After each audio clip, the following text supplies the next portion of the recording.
Hello and greetings during this most festive time of year. Nick here, and we are continuing the dramatic reading of Robert C. O'Brien's Mrs. Frisby and the Rats of NIMH.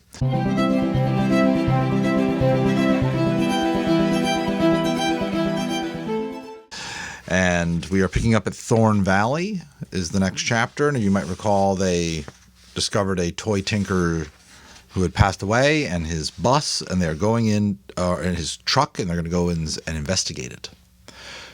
It might almost be easier to tell what wasn't in it, Nicodemus continued.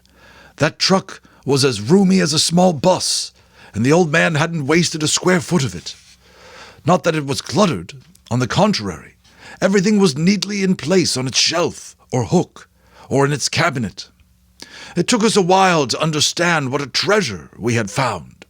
The truck contained, as you might expect, a big stock of toys. It also contained the old man's simple living quarters, a cot, a lamp, a work table, a folding chair, a bucket for carrying water, a plate, pots, pans, and so on. There was a tiny refrigerator with food in it, and some canned stuff, peas, beans, peaches, things like that. Most of the toys, we thought at first, we had no particular use for. There were toy automobiles and trucks, windmills and merry-go-rounds, airplanes, boats, and lots of others, mostly run on batteries. It was entertaining to look at them, and some of them we even tried out. For a while the floor looked like Christmas morning, which is actually, this is Christmas Eve and I'm recording this, so that's tomorrow. We tried a lot. We tired of that and explored farther into the truck. Up near the front we found several large cardboard boxes, and when we opened them we found that they were full of electric motors of assorted sizes, replacement engines for broken or worn-out toys.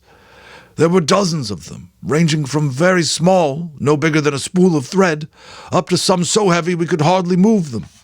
Here's a picture of them, playing amongst these boxes and toys.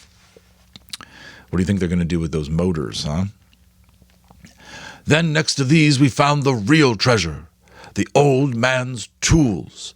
They were neatly arranged in shining rows inside a steel cabinet as big as a trunk. There were screwdrivers, saws, hammers, clamps, vices, wrenches, pliers. There were welding tools, soldering irons, and electric drills. And the beauty of it was, since they were designed for working on toys, they were nearly all miniature, easily small enough for us to handle. Yet they were themselves not toys. They were made of the finest tempered steel, like the tools of a watchmaker or a dentist. It was Arthur who said first, "Do you realize what we've got here? We could open our own machine shop. With these tools and all these motors, we could make anything we wanted." "We could," said Jenner, "except you've forgotten one thing." "What's that?" "We have no electricity. The old man couldn't have run these tools off batteries. The small toy motors, yes, but not the real ones, not the power tools. He had to plug into house current to use those. See, there's his extension cord on the wall." There was a long coil of heavy black cable hanging from a hook on the wall. It had a plug on one end and a socket on the other. Now another rat spoke up, a rat named Sullivan. He was a great friend of Arthur's, and like him, had a particular interest in engines and electricity. "Maybe," he said, "we could plug into a house current too." "How?" I said. "Who'd let us?" "Do you remember that cave we looked at the other day? The one we decided was too close to the farmhouse?" That was the beginning of it. The end you have seen yourself. He was speaking of the cave you saw today. We all trooped back to it and examined it more carefully. It was too close, or at least closer than we had planned to live, to a human habitation. But then we saw the huge rose bush near the tractor shed where, with quite a lot of digging, we could put a concealed entrance. But most important, we noticed that there was an electric light in the tractor shed. Mr. Fitzgibbon had an underground power cable leading out of his house to the shed. We dug a tunnel to it, tapped it, and we had all the electricity we needed. Near it ran a water pipe. We tapped that too, and we had running water. Then, a few at a time, We moved the tools and the motors from the toy tinker's truck to the cave. We got nearly all of them before the truck disappeared. We went back one day and it was gone. Only the hole remained, where its tire had been sunk. The forest rangers must have found it and hauled it away, but they never discovered or disturbed the mound where the old man lay buried. So, we built ourselves the life you see around you. Our colony thrived and grew to 115. We taught our children to read and write. We had plenty to eat, running water, electricity, a fan to draw in fresh air, an elevator, a refrigerator. Deep underground, our home stayed warm in winter and cool in summer. It was comfortable. It was a comfortable, almost luxurious existence. And yet, all was not well. After the first burst of energy, the moving in of machines and the digging of tunnels and rooms, after that was done, a feeling of discontent settled upon us like some creeping disease. We were reluctant to admit it at first. We tried to ignore the feeling or fight it off by building more things, bigger rooms, fancier furniture, carpeted hallways, things we did not really need. I was reminded of a story I had read at the Boniface estate when I was looking for things written about rats. It was about a woman in a small town who bought a vacuum cleaner. Her name was Mrs. Jones, and up until then she, like all her neighbors, had kept her house spotlessly clean by using a broom and a mop. But the vacuum cleaner did it faster and better, and soon Mrs. Jones was the envy of all the other housewives in town, so they bought vacuum cleaners too. The vacuum cleaner business was so brisk, in fact, that the company that made them opened a branch factory in the town. The factory used a lot of electricity, of course. So did the women with their vacuum cleaners. So the local electric power company had to put up a new, big plant to keep them all running. In its furnaces, the power plant burnt coal, and out of its chimneys black smoke poured day and night, blanketing the town with soot and making all the floors dirtier than ever.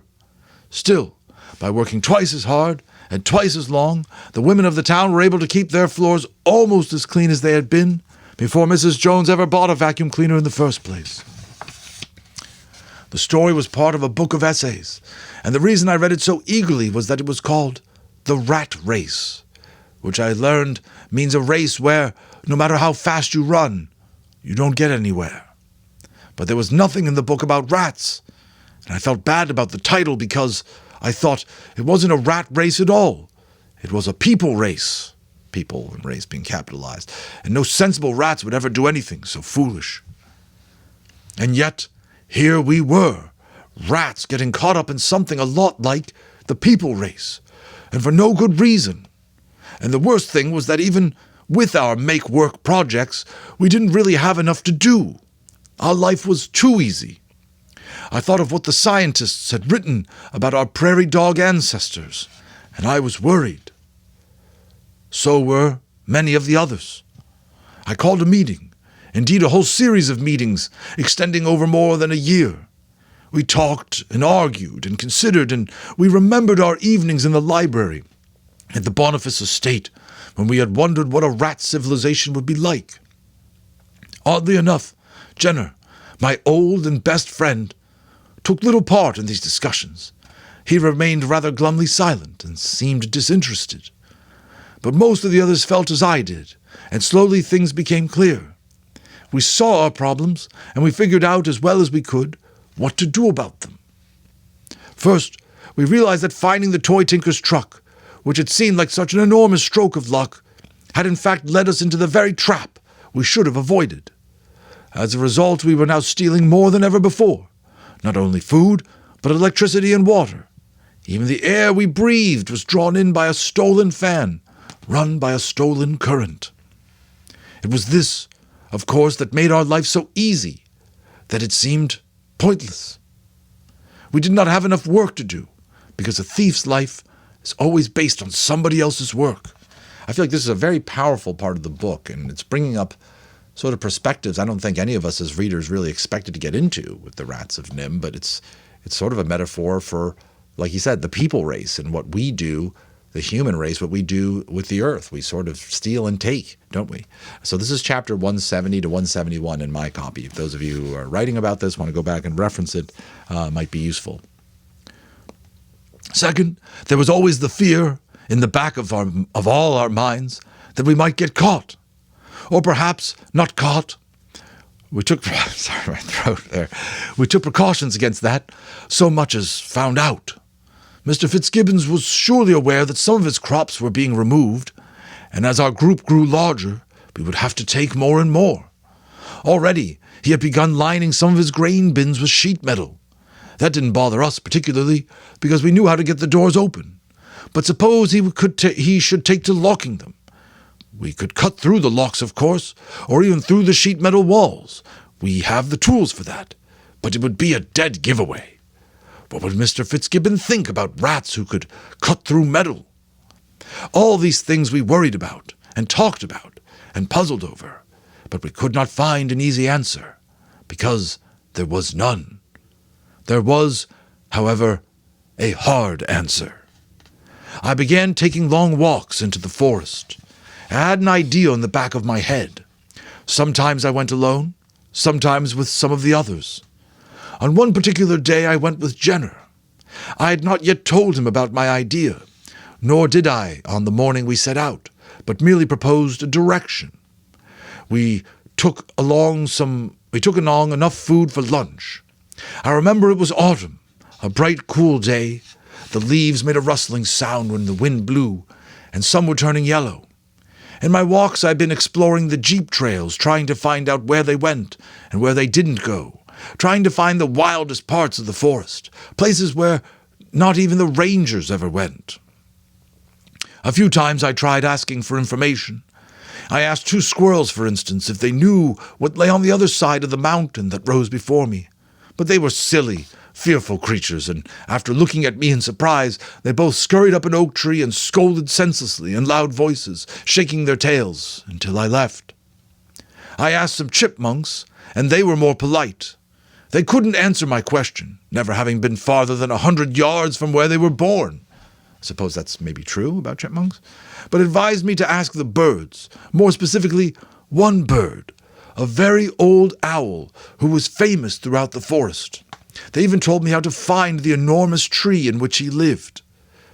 This was the beginning of my acquaintance with the owl. He knew every tree, every trail, every stone in the forest. He was, as you know, not naturally friendly toward rats, or mice either. But when I told him about our life at NIMH and our escape, he grew interested. Though he did not say so, I think he had already been watching some of our activities from the air in the evenings. Anyway, he was curious and listened carefully when I told him about our problems and my ideas for solving them. I had talked to him many times since. It was he who told me about Thorn Valley. The valley lies deep in the forest, beyond the big tree. The jeep trails do not cross it, nor even go close to it, for the mountains around it are forbidding, too steep and rocky even for jeeps, and are covered with thorny thickets. The owl told me that in all the years he had been flying, he had never seen a human being near it. Yet the bottom of the valley is level and broad, nearly a mile long. Steep cliffs wall it in all around. There are 3 ponds or small lakes in it, and apparently these are fed by springs, for they never dry up.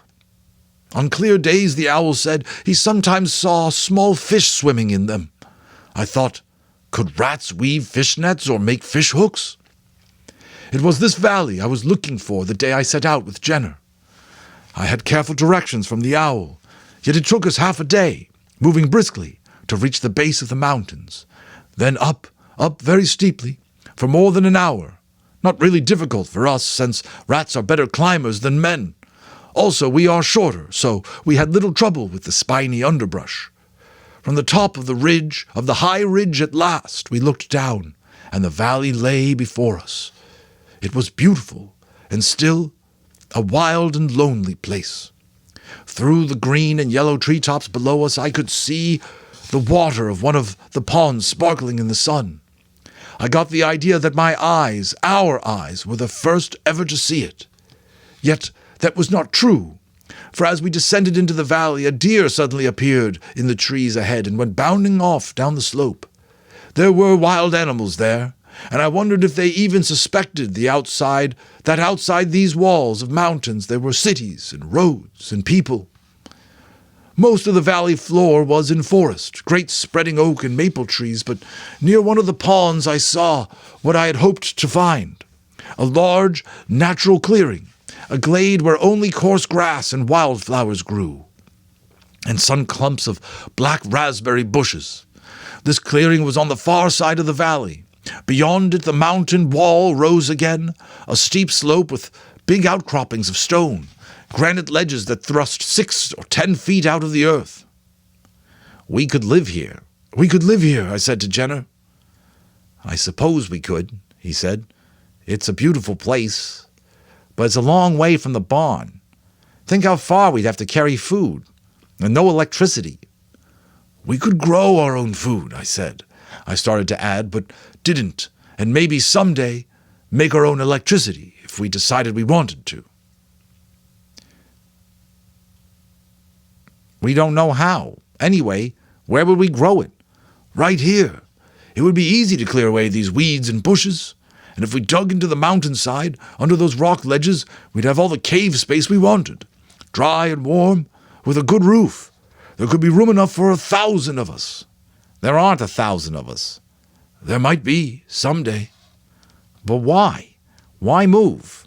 We've got a better place to live right now. We've got all the food we want. We've got electricity and lights and running water. I can't understand why everybody talks about changing things. Because everything we have is stolen. That's silly. Is it stealing when farmers take milk from cows or eggs from chickens? They're just smarter than the cows and chickens, that's all. Well, people are our cows. If we're smart enough, why shouldn't we get food from them? It's not the same. Farmers feed the cows and chickens and take care of them. We don't do anything for what we take.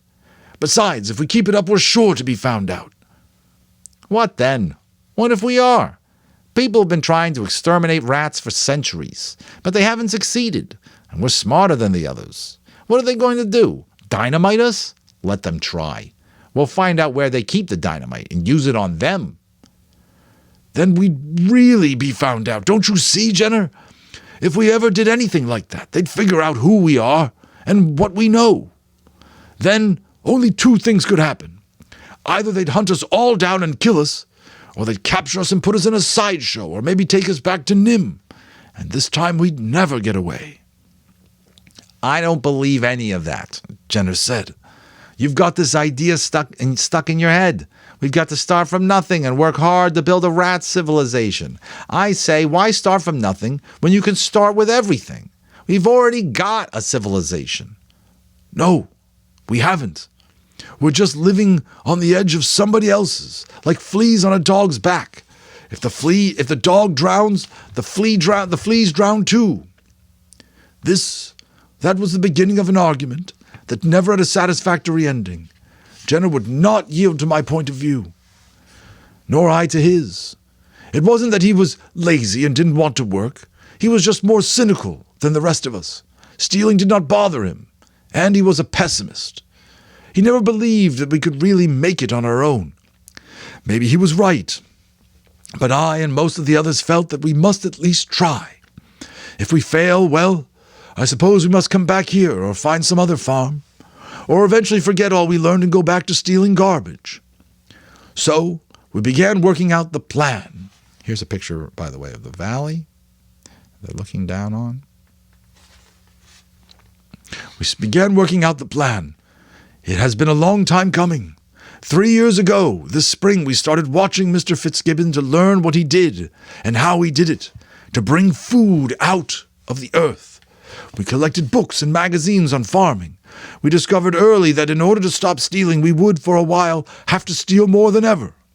We laid up a 2-year food supply, so that even if we don't succeed in growing a good crop the first year, we won't go hungry. We've got 2/3 of it moved to Thorn Valley already. We've dug a dry cave to store it in, under one of the big rocks. We've got seeds, we have our plows, we've cleared and cultivated part of the land near the pond, and in a few days we'll begin our first planting. We've even dug some irrigation dishes in case there's a drought. We have a schedule worked out, a sort of a countdown, and by early June we will be out of this cave, and out of Mr. Fitzgibbon's barn, I hope, forever. And that is the chapter of Thorn Valley. Exciting, ambitious to hear Nicodemus and the Rats' vision of a whole civilization, but pretty cool. Again, this kind of picturing anthropomorphically, like rats acting like humans, and what would human-like rats want to do and want to think, and what moral or ethical issues would they wrestle with, right? So this was a big thinker. I think this is the most thought-provoking chapter of them all. Again, the chapter is Thorn Valley. Look it up. Give it a reread in your own copy. And big thanks to the authors and the publishers who make all this possible for us to enjoy. Merry Christmas and Happy Holidays to those of you who are celebrating. And I will see you on the next one.